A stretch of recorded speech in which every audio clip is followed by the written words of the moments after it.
I would like to explain to you what the External Revenue Service is. But let's begin by talking about the announcement of it.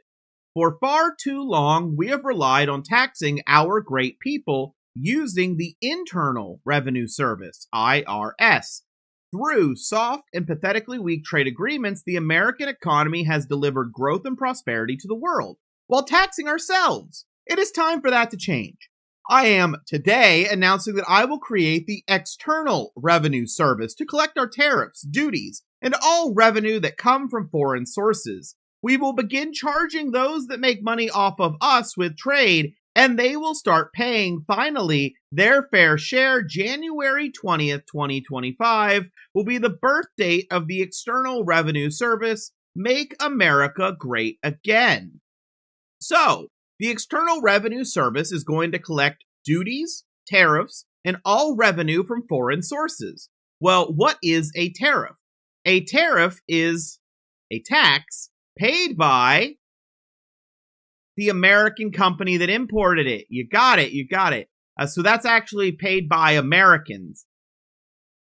That's a tax on, as he calls them, our great people, internally. But he's putting it in the External Revenue Service. Duties are also a tax paid for by the importer. Now, if you're importing something into the U.S., who is that? That is going to be an American company. And as you can see at the top there, that would be taxing our great people.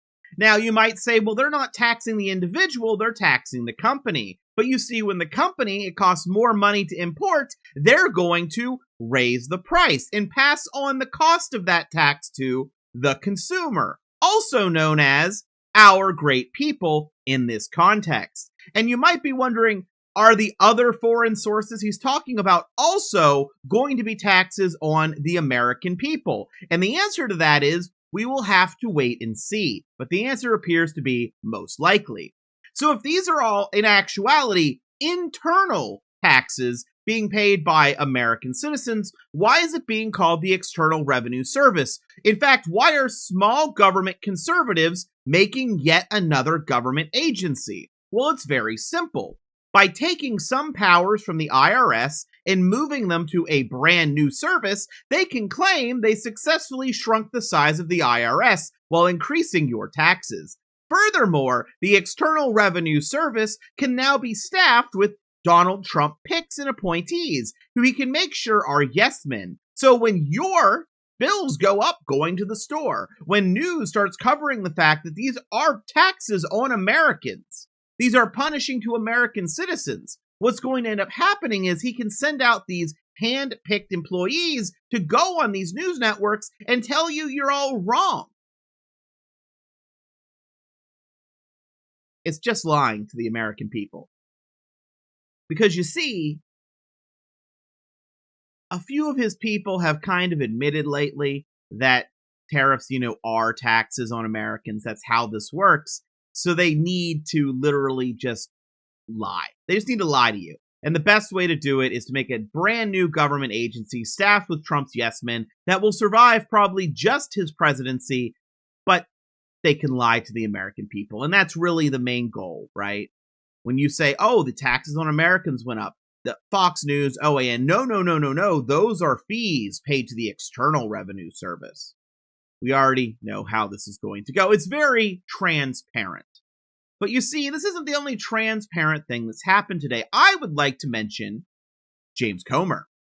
Now, you might be familiar with James Comer because you see, James Comer, he has had a fascination with Joe Biden, Hunter Biden, Joe Biden's brother. He has become the vehicle for Marjorie Taylor Greene to appear on different networks while she is on the House floor and making statements in committees, talking about Hunter Biden's penis, and in some cases, showing giant blown up photos of him naked. That's kind of what James Comer is known for. James Comer is also known for literally everything he tries to bring up just doesn't work out in his favor. He never got anywhere with anything he tried. And in fact, when he tried to raise questions about Joe Biden's brother possibly transferring ownership of family property between the two, people started investigating James Comer and how he was doing basically the same thing, except he was doing it in a way that was actually what appeared to be illegal. And then suddenly James Comer completely dropped that topic and never wanted to talk about it again. Now, people were wondering, is James Comer wanting an alternative motive for this? And a lot of people expected and knew it was going to be attention. He wanted to be on television. James Comer has to feel important. Well, don't worry. He found a new way to remain important. He has decided to make a book called All the President's Money. And it's titled Investigating the Secret Foreign Schemes That Made the Biden Family Rich. Now, of course, investigating, not proving, because he never found proof and he doesn't want to get sued. Very transparent. Very, very transparent. Oh, and if you're not following along in the news today, one of Donald Trump's picks, just to head the military, got asked a lot of questions today about his drinking. He used to drink on the job, had a massive drinking problem. He tried to claim that those are all anonymous sources, and they go, no, these are your named coworkers saying this. And he got asked, will you agree to not drink on the job while commanding the military? And he wouldn't do it.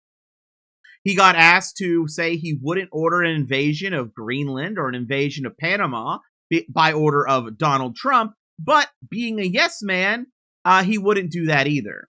He also wouldn't say that he wouldn't order peaceful protesters to be shot in the leg by the U.S. military. What else did he not agree to today? There's quite a bit. Oh, he was asked about oaths, and he said he, of course, will uphold his oath to America. And they brought up the fact that he couldn't even uphold the oath to his wife multiple times, even when they had just given birth to his child. And then many Republicans jumped on board about how they weren't faithful to their wives, but they've been forgiven, and you have to forgive and learn. What a guy. Was asked about waterboarding, and of course, is he, would he allow it? It's illegal. Then he got asked, well, weren't you, involved at a location that did it? And his answer was yes.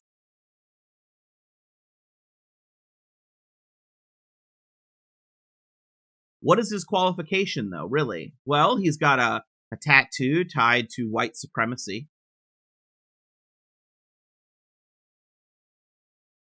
The main qualification for the job.